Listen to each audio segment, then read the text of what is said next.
क्या भगवान कृष्ण और राधा का संबंध वेश्यागिरी का संबंध था? मुरली मनोहर का हजारों रानियों के साथ संबंध क्या वेश्यागिरी का संबंध था? मर्यादा पुरुषोत्तम कहे जाने वाले श्री राम के पिता की 3 शादियां थीं। क्या ऐसे किसी शब्द से उसको बुलाया जाएगा? आप कहेंगे कि मैं ये क्या अनर्गल बातें करने लगा।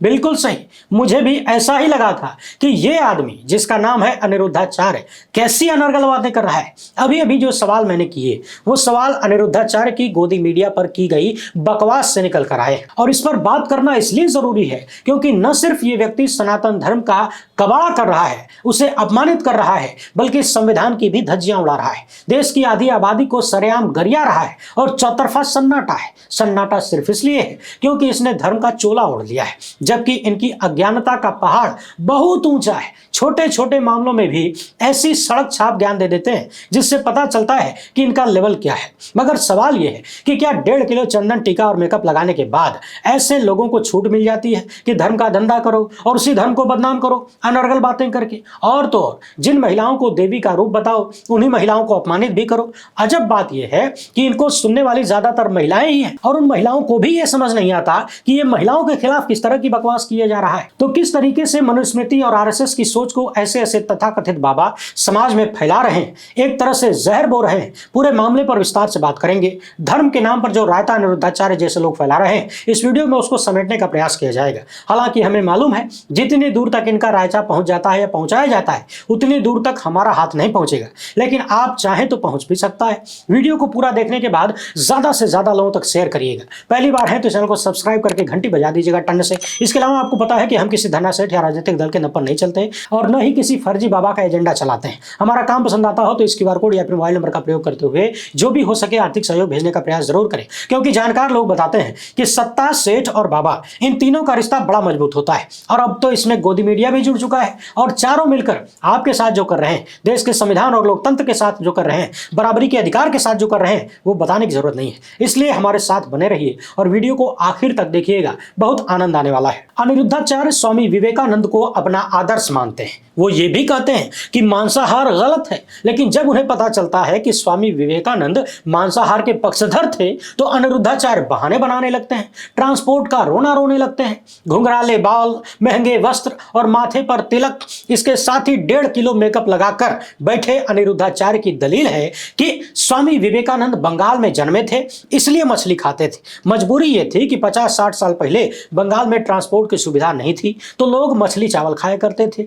ये अनिरुद्धाचार्य की दलील है। अब पता नहीं ये कथा क्या कहते होंगे जिन्हें इतना भी मालूम नहीं कि स्वामी विवेकानंद का जन्म 12 जनवरी 1863 को हुआ था, आज से 162 साल पहले, और तब भी बंगाल बहुत समृद्ध था। ये कथावाचक अपने आप को डॉक्टर अनिरुद्धाचार्य कहते हैं। अब ये इंसानों के डॉक्टर हैं या पशुओं के गुजरात वाले डॉक्टर हैं कौन जानता है, लेकिन बातें सुन के लगता है कि इन्होंने डॉक्टरी की भी है कि नहीं।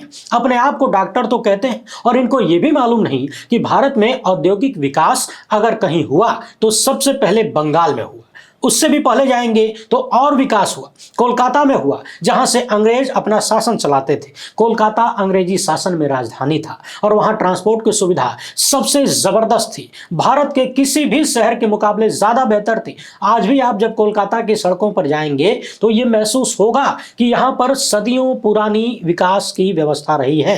सारा माल विदेश से कोलकाता ही पहुंचता था। दिल्ली तो 1911 में जाकर राजधानी बनी ना, मुगलों ने तो ज्यादातर समय आगरा से शासन चलाया। 1648 में शाहजहां ने दिल्ली की स्थापना की जो 1857 तक राजधानी रही। तो अंग्रेजों के शासन में कोलकाता और बंगाल ने सबसे पहले विकास देखा। और जब अनिरुद्धाचार्य स्वामी विवेकानंद के मांसाहार का कारण गिनाते हैं तो बंगाल में ट्रांसपोर्ट की सुविधा का अभाव बताते हैं। इन बाबाओं के पास कोई IQ नजर नहीं आता, कॉमन सेंस भी नजर नहीं आता, लेकिन TRP मिल रही है तो प्राइम टाइम पर ज्ञान देने आ जाते हैं। स्वामी विवेकानंद अपने समय में बंगाल से निकलकर पूरी दुनिया घूमे और तब ट्रांसपोर्ट की कोई समस्या ऐसी नहीं थी, लेकिन अनिरुद्धाचार्य अपनी अज्ञानता को सही साबित करने के लिए गिना दे रहे हैं कि बंगाल में ट्रांसपोर्ट की कमी थी। मांसाहार के विरोध में अनिरुद्धाचार्य की दलील है कि जब 56 भोग की सुविधा उपलब्ध है तो आप मांस मछली क्यों खा रहे हैं? अब कौन बताए कि मांस भी भोग में आएगा या नहीं। मध्य प्रदेश के जबलपुर के सिरोहा तहसील के रेवझा गांव के रहने वाले अनिरुद्ध राम तिवारी को कौन बताए कि आदि मानव ने पहले मांस ही खाना शुरू किया था? तो मनुष्यों का डीएनए ही मांस से बना हुआ है और ये सामने के जो टेढ़े टेढ़े दो दांत होते हैं वो मांस काटने के लिए ही बताए जाते हैं। और आज भी पूरी दुनिया मांस का सेवन करती है। अमेरिका और यूरोप की चकाचौंध से अचंभित रहने वाले अनिरुद्धाचार्य को कौन बताए कि आलू गोभी से ज्यादा प्रोटीन मांस में पाया जाता है और प्रोटीन का सबसे बेहतरीन और सस्ता सोर्स बीफ है। मेडिकल साइंस प्रोटीन का सेवन करने को कहता है ताकि शरीर और मस्तिष्क का विकास बेहतर हो। जिस मिशेल स्टार्क की गेंदों पर विराट कोहली और रोहित शर्मा बार बार आउट होते हैं वो फूल पत्ती खाकर विकसित नहीं हुआ है। बीफ उसके भोजन का अटूट हिस्सा रहा है। कोहली भी वीगन बनने से पहले मांसाहारी थे।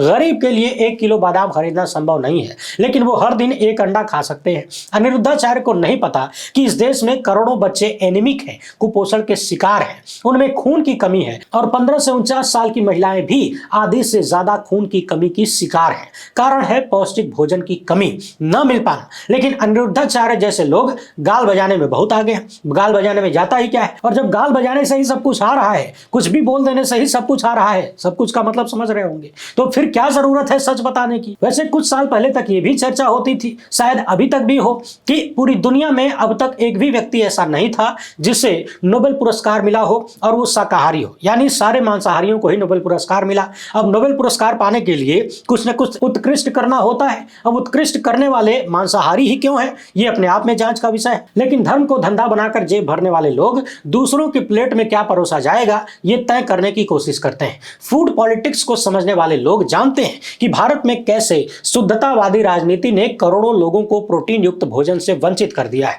करोड़ों बच्चे कुपोषण के शिकार हैं और जब मिड डे मील में अंडा देने की बात होती है तो खाए पिए अघाए हुए कथित संत लोग उसका विरोध करते हैं। अनिरुद्धाचार्य बाबा बन गए हैं, प्रवचन देने लगे हैं, लेकिन कॉमन सेंस गायब है। जैसे बाबा वैसे ही उनके भक्त। स्वामी विवेकानंद को आदर्श मान लेना एक बात है और उनके उसूलों पर चलना बिल्कुल अलग बात है, वो मुश्किल है। स्वामी विवेकानंद ने कभी भी मांसाहार का विरोध नहीं किया बल्कि इसे पर्सनल चॉइस कहा। विवेकानंद ने माना कि भोजन की आदतें सांस्कृतिक और भौगोलिक स्थितियों पर निर्भर करती हैं। स्वामी ने कभी भी अपनी इच्छाओं को किसी पर थोपा नहीं। यही नहीं, जब अनिरुद्धाचार्य को याद दिलाया गया कि स्वामी विवेकानंद तो सिगार भी पीते थे तो अनिरुद्धाचार्य कहने लगे कि देखिए देखिए, स्वामी विवेकानंद की अच्छाइयों को खाली देखता हूं, बुराइयों को नहीं देखता हूं और मैंने इस बारे में पढ़ा भी नहीं है। गजब बात है। तो क्या सिर्फ कहने को आपने स्वामी विवेकानंद को अपना आदर्श मान लिया? सच तो यह है कि अनिरुद्धाचार्य ने स्वामी विवेकानंद का अध्ययन ही नहीं किया, पढ़ाई ही नहीं की उनके बारे में, खाली उनका नाम इस्तेमाल कर रहे हैं। उन्हें जाना ही नहीं, समझा भी नहीं और उनको आदर्श बताने लगे।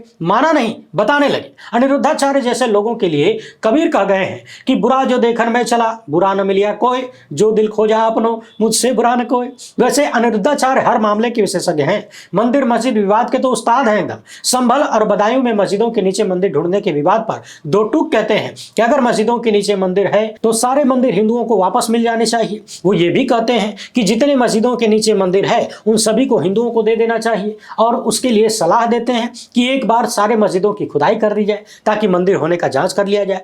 प्लेसेस ऑफ वर्शिप एक्ट गया भाड़ में। अब आप सोचिए कि इस आदमी का IQ लेवल कितना है। इसे न तो संविधान का पता है न ही इसे प्लेसेस ऑफ वर्शिप एक्ट कानून का पता है। भारत एक संवैधानिक गणराज्य है, यहाँ पर व्यक्ति के नागरिक अधिकार होते हैं, उसे व्यक्तिगत धार्मिक स्वतंत्रता भी है। यह कोई राजशाही नहीं है कि जब राजा का मन किया तो मस्जिद खोद डालो, मंदिर खोद डालो। देश कानून से चलता है, हिंदू मुस्लिम के नैरेटिव पर नहीं चलता। संविधान सारे नागरिकों के हितों की रक्षा करता है, तो क्या मुस्लिमों के हितों की रक्षा नहीं होगी? इतनी सी बात अनिरुद्धाचार्य को समझ क्यों नहीं आती? लेकिन जब आप संविधान को ना माने, कानून को भी ना माने, तभी आप भारत खोदो योजना चलाने की बात कर सकते हैं। अनिरुद्धाचार्य जैसे लोगों के लाखों करोड़ों फॉलोअर हैं जो उन्हीं के जैसे सोच रखते हैं और यही लोग समाज में नैरेटिव बनाते हैं। इस कथित कथावाचक को सोशल मीडिया पर लाखों लोग देखते हैं, सुनते हैं, सब इनकी बातों को सुनते हैं और ये आदमी कह रहा है कि सारी मस्जिदों को जिन पर हिंदुओं के ठेकेदार दावा करते हैं उन्हें खोद दिया जाना चाहिए ताकि मंदिर का पता लगाया जा सके। इन्हें नहीं मालूम कि ये क्या कह रहे हैं। हे इस देश के मुसलमानों, इन्हें माफ कर देना, नादानी में बोल जाते हैं। अब मजेदार बात यह है कि मुसलमानों की जनसंख्या को काउंटर करने के लिए हिंदुओं को भी 14 बच्चे पैदा करने चाहिए। ऐसी मांग पर अनिरुद्धाचार्य मोदी के सुर में सुर मिलाते हैं और जनसंख्या नियंत्रण कानून की बात करते हैं। अनिरुद्ध तिवारी कहते हैं कि जनसंख्या नियंत्रण नहीं होगा तो फिर हिंदू खदेड़े जाएंगे जैसे कश्मीर से खदेड़े गए। अगर जनसंख्या नियंत्रण नहीं होगा तो ये देश बांग्लादेश और पाकिस्तान बन जाएगा। अनिरुद्धाचार्य ये भी कहते हैं कि अगर लोग समझदार हों तो जनसंख्या कोई समस्या नहीं है, लेकिन कम से कम बच्चे होने चाहिए। और जब कहा जाता है कि महाराज आपके तो 2 ही बच्चे हैं, क्या प्रक्रिया आगे जारी है? है तो कह देते हैं कि हरि इच्छा, यानी कि बच्चे पैदा करने की इच्छा हरि की होगी, इनकी नहीं होगी, ये कुछ नहीं करेंगे, हरि पैदा कर देंगे। माने अनिरुद्धाचार्य की पत्नी और इनका कोई मतलब नहीं है, उनकी मर्जी और सहमति को किसी से कोई फर्क नहीं पड़ता। बच्चे कितने पैदा होंगे, कब पैदा होंगे, ये हरि तय करेंगे या अनिरुद्धाचार्य तय करेंगे। बच्चे को 9 महीने पेट में स्त्री पालेगी, लेकिन चाइल्ड प्लानिंग में उसकी एक न चलेगी। ये सोच मनुवादी है।